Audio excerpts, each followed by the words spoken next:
Before you call someone evil, ask yourself one question. Why do you feel less like yourself after being around them? Because truly dangerous people do not always come with loud anger, cruel words, or obvious betrayal. Sometimes they come with kindness. Sometimes they come with patience. Sometimes they come with a smile so calm that you blame yourself for feeling unsafe. But slowly, they begin to touch the deepest parts of you. They make you question your memory. They make you apologize for your pain. They make you feel guilty for having boundaries. And the most terrifying part is this. By the time you realize what they are doing, you may already be protecting them from the truth. So listen carefully, because one of these 7 signs may explain the person you have been afraid to name. Before you call someone evil, look at what happens to your spirit after you have been near them. Do you feel lighter or do you feel confused? Do you feel stronger or do you feel smaller? Do you feel calm or do you feel as if your own mind has turned against you? Because the most dangerous people do not always arrive with anger in their eyes. Sometimes they arrive with a smile. Sometimes they speak softly. Sometimes they give you gifts, attention, advice, and the feeling that they understand you better than anyone else. But slowly, quietly, almost invisibly, they begin to take something from you, your peace, your confidence, your clarity, your trust in yourself. And by the time you notice the wound, you have already started defending the person who made it. This is why you must learn to see deeply. Not with fear, not with hatred, not with paranoia, but with clear eyes. A person who is truly harmful does not destroy you in one day. They study the door of your heart. They learn where you are hungry. They learn where you are lonely. They learn what you forgive too quickly. Then they enter through the part of you that still wants to believe everyone is good. Listen carefully. Compassion without wisdom becomes self-betrayal. Forgiveness without boundaries becomes permission. Kindness without awareness becomes a road for cruel people to walk directly into your life and call it love. The first sign is this. They make you doubt what you clearly saw, clearly heard, and clearly felt. This is not ordinary disagreement. This is not a simple misunderstanding. A truly dangerous person does not only lie about events, they try to rewrite your relationship with reality. You tell them, you hurt me. They say, you are too sensitive. You tell them you promised this. They say, I never said that. You show them the evidence. They laugh, twist, change the subject, or make you feel ashamed for bringing it up. And slowly, you stop trusting your memory. You stop trusting your body. You stop trusting the warning inside your chest. This is not confusion. This is control. When a person repeatedly makes you question your own perception, they are not looking for peace. They are looking for power. Because a person who cannot trust their own eyes becomes easy to lead. A person who keeps asking, am I wrong? Am I crazy? Did I imagine it? Becomes easier to manipulate. The evil is not only in the lie. The evil is in the intention to make you abandon yourself. You must understand this deeply. Your inner clarity is sacred. Guard it. When someone constantly turns every wound into your fault, every conversation into a maze, every truth into a debate, you are not dealing with a difficult person. You are dealing with someone who benefits from your confusion. Do not argue endlessly with such people. They do not want truth. They want exhaustion. They do not want understanding. They want surrender. They keep you explaining until your energy is gone. They keep you defending yourself until you forget what they did. They pull you into the fog, then blame you for not seeing clearly. When you meet this pattern, become still. Write things down. Trust patterns more than promises. Trust behavior more than apologies. Trust your nervous system when it says, something is not clean here. Your body often recognizes danger before your mind is ready to accept it. The second sign is this: they hurt you, then act wounded by your pain. This is a very old trick. They strike the match, burn the house, then cry because you notice the fire. They betray you, insult you, humiliate you, abandon you. And when you finally react, suddenly they become the victim. Suddenly your tears are too dramatic. Your anger is too harsh. Your silence is too cruel. Your boundary is too much.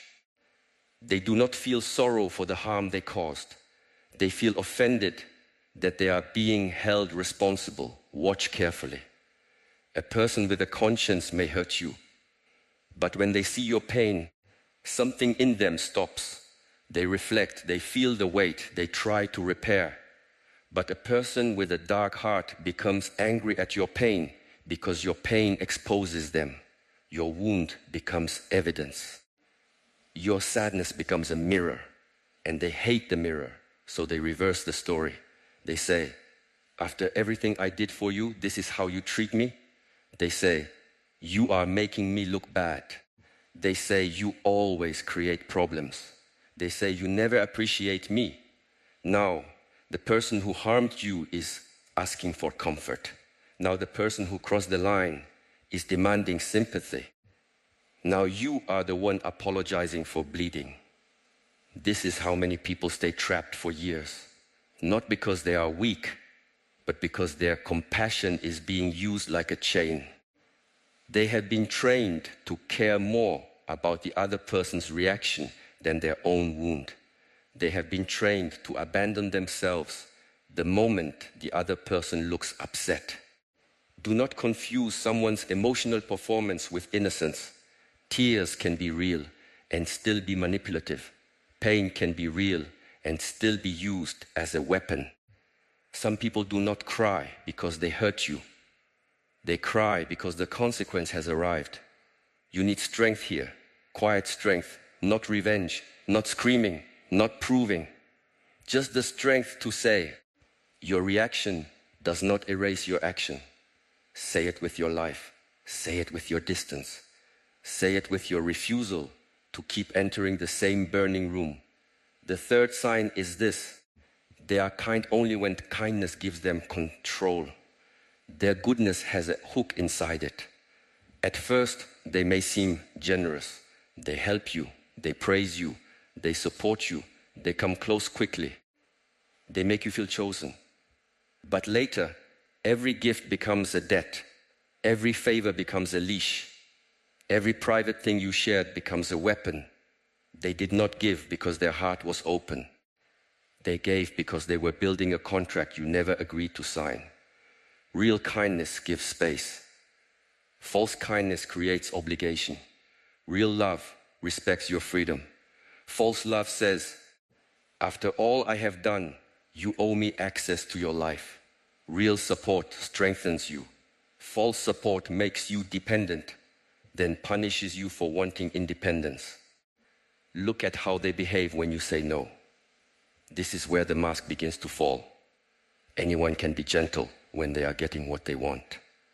But when you disagree, when you delay, when you choose yourself, when you stop serving their need, do they still respect you? Or do they become cold, cruel, sarcastic, punishing? Do they withdraw affection like food from a starving animal? Do they turn silent not for peace, but to make you panic? Do they give you attention only when you obey? This is not love. This is training. A truly harmful person does not want a relationship with your soul. They want control over your reactions. They want to know which button makes you apologize, which silence makes you chase, which insult makes you prove your worth, which fear makes you stay. And if you are honest, there may be a part of you that already knows. You feel it when their kindness makes you uneasy. You feel it when their compliments sound like ownership. You feel it when their help does not make you free, but smaller. You feel it when you begin hiding your joy, your plans, your friendships, because you know they will find a way to make you feel guilty for having a life outside their control. The way out is not hatred. Hatred keeps you connected. The way out is discipline. Stop accepting gifts that cost your peace. Stop calling control care. Stop confusing intensity with devotion. Some people do not love deeply. They attach deeply. They possess deeply. They invade deeply. And when you mistake possession for love, you become a prisoner who thanks the God for locking the door. The fourth sign is this: they enjoy creating division. They may not say, I want to destroy your relationships. They are more subtle. They whisper, they compare, they plant suspicion. They tell you what someone probably meant. They bring you half stories. They make you doubt people who genuinely care about you. They isolate you slowly, not always by force, but by poisoning the bridge between you and everyone who could help you see clearly. They say, your family does not understand you like I do. They say, your friends are jealous. They say, you should not tell anyone about us. They say, people are trying to turn you against me. At first, it feels like loyalty. Later, it becomes a cage. Be careful of anyone who needs you disconnected in order to feel secure. Be careful of anyone who becomes uncomfortable when you receive wisdom from others. Be careful of anyone who turns every outside voice into an enemy. A person who truly loves you does not fear your support system. They are grateful that you are protected. A truly evil person wants to become the only voice in your world, because when they become the only voice, they become the law. They decide what is true. They decide who is safe. They decide what you deserve. They decide when you are guilty. They decide when you are forgiven. And soon you do not ask, what do I believe? You ask, what will they think? This is spiritual suffocation. You must keep clean people close. People who do not flatter your weakness, but strengthen your judgment. People who can say, this is not right, even when you are not ready to hear it. People who remind you who you were before you became afraid. Do not push them away, because the harmful person made you ashamed of needing help. Isolation is where manipulation grows fastest. Darkness loves a closed room. Open the window. Speak the truth to someone grounded. Let fresh air enter the mind. The moment you name what is happening, the spell begins to weaken. The fifth sign is this: they have no true accountability, only strategies to escape it. Everyone makes mistakes. Everyone carries shadows. Everyone has moments of selfishness, anger, pride, and blindness. The difference is not perfection. The difference is responsibility. A person with a living conscience can look at themselves and say, I did wrong. They may struggle. They may feel shame. But they do not build an entire theater to avoid the truth. A truly harmful person does not apologize to repair. They apologize to reset the game. Their apology has no roots. It sounds good for one day, maybe 1 week. Then the same behavior returns wearing new clothes. They say, I am sorry, but they do not become safer. They say, I will change, but they only change tactics. They say, I understand, but they understand only enough to manipulate better next time. Do not worship apologies. Watch transformation. An apology without changed behavior is not repentance. It is a pause between injuries. A promise without discipline is just sound. A tear without humility is weather. It passes, and the same storm returns. When you hold them accountable, they escape through many doors. One door is blame. You made me do it. Another door is comparison. Other people are worse. Another door is history. Because of my past, I cannot help it. Another door is distraction. Why are you bringing this up now? Another door is attack. You also did this one thing 3 years ago. Their goal is not to understand the damage. Their goal is to survive the conversation without changing. This is where you must become mature. Stop measuring people by how beautifully they speak after hurting you. Measure them by how much safer they become after being corrected. Correction reveals character. Boundaries reveal character. Consequences reveal character. Time reveals character. Some people only behave when they fear losing access to you. That is not goodness. That is calculation. The moment they feel secure again, the old pattern returns. If someone needs the threat of losing you in order to treat you with basic respect, you are not loved. You are being managed. The sixth sign is this: they feel pleasure when others lose light. This is one of the darkest signs, and many people ignore it because it is uncomfortable to accept. But you can see it if you stop making excuses. Watch their face when someone succeeds. Watch their tone when someone is praised. Watch what happens when you share good news. Do they celebrate with a clean heart, or do they minimize it, mock it, compete with it, change the subject, or remind you of your flaws? Some people are not happy unless they are above someone. They do not want to grow. They want others to shrink. Your confidence disturbs them. Your healing threatens them. Your peace irritates them. Your independence feels like betrayal because they preferred you broken, available, and easy to control. They may say, "I am just joking." But their jokes always cut the same place. They may say, "I am being honest," but their honesty never builds, only bruises. They may say, "I am trying to help you stay humble." But what they really mean is, do not rise too high, because your light makes my darkness visible. A person who secretly enjoys your pain will often appear when you are weak and disappear when you are strong. When you are suffering, they are attentive. When you are recovering, they become strange. When you need rescue, they feel important. When you no longer need rescuing, they feel rejected. This is not friendship.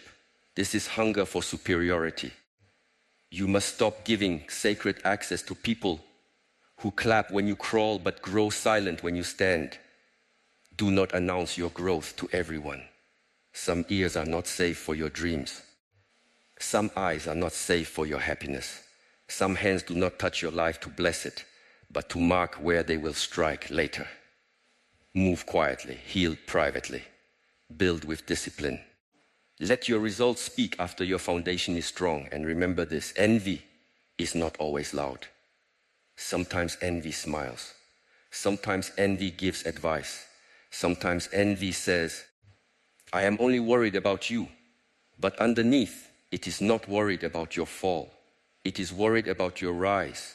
The seventh sign is this: after every interaction, you feel spiritually contaminated. This is the sign people often dismiss because they cannot explain it logically. You may not have proof. You may not have a perfect argument. You may not be able to describe exactly what happened. But after being around them, you feel heavy. Your thoughts become messy. Your heart becomes restless. You feel guilty without knowing why. You feel drained though nothing obvious occurred. You feel as if your inner temple has been entered by muddy feet. Do not ignore this. Peace is information. Tension is information. Your body is not stupid. Your spirit is not weak. Sometimes the deepest part of you recognizes what the polite part of you keeps denying. A person with dark intentions often leaves behind confusion, shame, fear, obsession, and self-doubt. You replay conversations for hours. You wonder what they meant. You prepare for their moods. You shrink your words before speaking. You become careful in a way that does not feel respectful, but fearful. You start living in reaction to them. Their presence moves into your mind even when they are not there. This is how you know the connection is not clean. Healthy people may challenge you, but they do not make you lose yourself. Honest people may correct you, but they do not make you feel worthless. Strong people may disagree with you, but they do not need to dominate your soul. When a connection is healthy, even difficult conversations leave room for dignity. When a connection is toxic, even peaceful moments feel like waiting for the next strike. You must learn the difference between discomfort that grows you and discomfort that warns you. Growth discomfort has light inside it. It feels hard, but it expands you. Warning discomfort has darkness inside it. It makes you smaller, more afraid, more dependent, more confused. Do not spiritualize your lack of boundaries. Do not say, maybe this is a lesson, while allowing someone to repeatedly poison your life. Yes, it is a lesson, but the lesson may be to leave. The lesson may be to stop explaining. The lesson may be to trust what you already know. The lesson may be to stop offering your neck to the same blade and calling it patience. Some of you listening already know the person. Their face appeared in your mind before I even finished speaking. And immediately another voice appeared too. The voice that says, but they had a hard past. The voice that says, but sometimes they are good. The voice that says, maybe I am overthinking. The voice that says, what if I leave and regret it? Understand this clearly. Your empathy is not the problem. Your refusal to protect yourself is the problem. A person's pain may explain their behavior. It does not excuse their cruelty. Their childhood may explain their wounds. It does not give them ownership of your peace. Their trauma may explain why they bleed. It does not give them permission to cut you open. You can have compassion from a distance. You can forgive without returning. You can wish someone healing without offering yourself as the medicine. This is where many good people fail. They think love means staying available until the other person finally becomes kind. But some people do not become kind because you loved them harder. They simply learn that your love has no gate. A heart without a gate is not noble. It is unprotected. When you recognize these signs, do not rush into dramatic confrontation. Dangerous people often use confrontation as another stage. They will twist your words. They will provoke your anger. They will gather an audience. They will make you look unstable for finally reacting to what they have done quietly for months or years. Be wise. Move like water. Quietly reduce access. Stop feeding the pattern. Stop giving them your private thoughts. Stop explaining your wounds to the one who benefits from them. Distance is not always weakness. Sometimes distance is the highest form of intelligence. You do not need to prove that someone is evil before you protect your peace. This is important. Many people wait for undeniable evidence. They wait for the final betrayal. They wait until the damage becomes so obvious that nobody can question them. But by then, they are exhausted. Their confidence is broken. Their friendships are damaged. Their inner voice is faint. Do not wait until the house collapses to admit the foundation is cracked. You are allowed to step back because the pattern is unhealthy. You are allowed to say no because your body is warning you. You are allowed to choose peace even when others do not understand. You are allowed to disappoint someone who was benefiting from your silence. The dangerous person will often accuse you of being cold when you become clear. They will call you selfish when you stop serving their hunger. They will call you changed when you stop being controllable. Let them. A snake will always be offended when the bird learns to fly. Do not be surprised when they try to pull you back through guilt, nostalgia, promises, or fear. They may suddenly become soft. They may suddenly remember your value. They may say exactly what you always wanted to hear. But ask yourself, why did your worth become visible only when your absence became possible? Why did respect appear only after you began leaving? Why did love become loud only when control became weak? Do not be hypnotized by last-minute tenderness. Sometimes the cage is decorated beautifully when the prisoner finds the door. There is also a hard truth you must face. Harmful people often choose those who are open, loyal, forgiving, and hungry for harmony. They do not usually choose people with strong boundaries because strong boundaries are inconvenient. They choose the person who explains too much, forgives too fast, carries too much guilt, and believes love can fix every wound. They choose the person who sees potential instead of pattern. Your ability to see good in people is beautiful. But if you cannot also see danger, your beauty becomes a weakness. The world does not need you to become suspicious of everyone. It needs you to become honest. Honest about behavior, honest about patterns, honest about what your peace costs you when you keep the wrong person close. Some people are not evil in the dramatic way stories describe. They are evil in the quiet way. They enjoy control. They corrupt trust. They punish honesty. They use weakness as a map. They damage others and call it love. They make people doubt themselves and call it sensitivity. They isolate, drain, confuse, and then ask why you have changed. Do not waste your life trying to make darkness admit it is dark. A person committed to manipulation rarely gives you the satisfaction of a clean confession. They may never say, yes, I used you. They may never say, yes, I lied. They may never say, yes, I knew exactly what I was doing. Waiting for this confession can become another prison.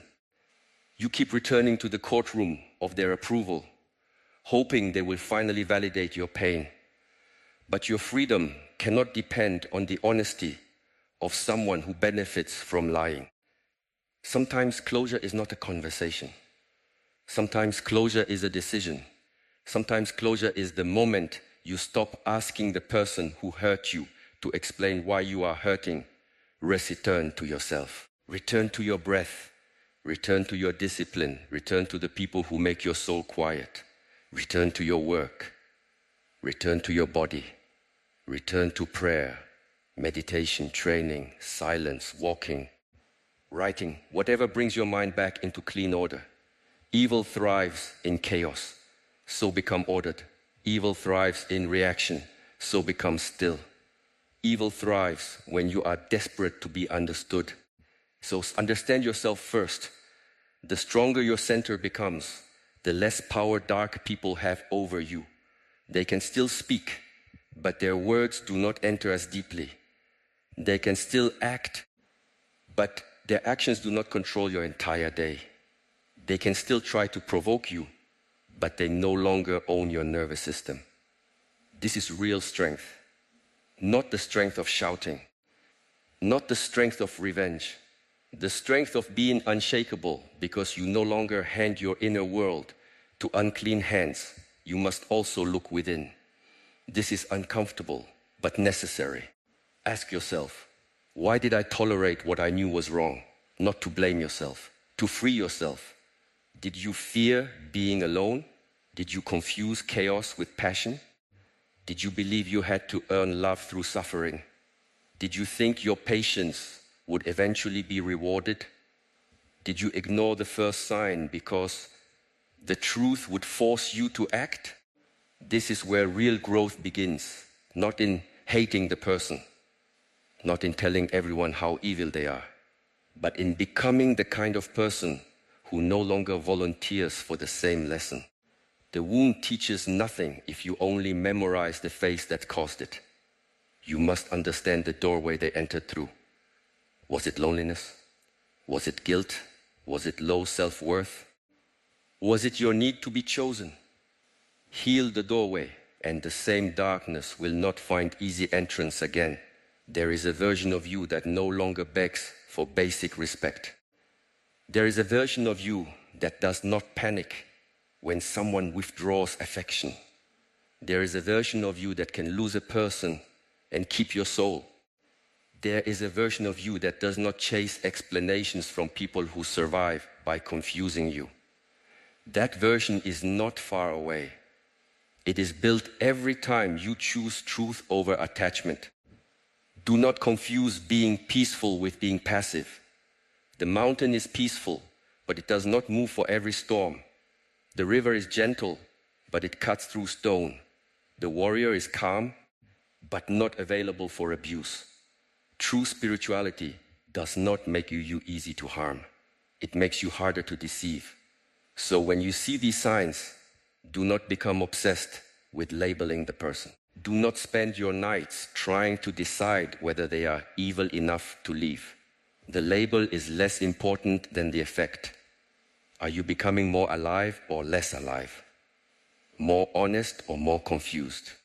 More peaceful or more anxious? More yourself or more controlled? The fruit reveals the root. If every path with someone leads you away from your own dignity, stop walking and understand this. Leaving does not always mean physically disappearing in one dramatic moment. Sometimes leaving begins inside. You stop believing every word. You stop offering unlimited access. You stop reacting to every provocation. You stop trying to win arguments designed to drain you. You stop giving them information they can twist. You stop asking them to become what they have repeatedly shown they are not willing to become. Inner departure comes before outer departure. First, the soul stands up. Then the body follows.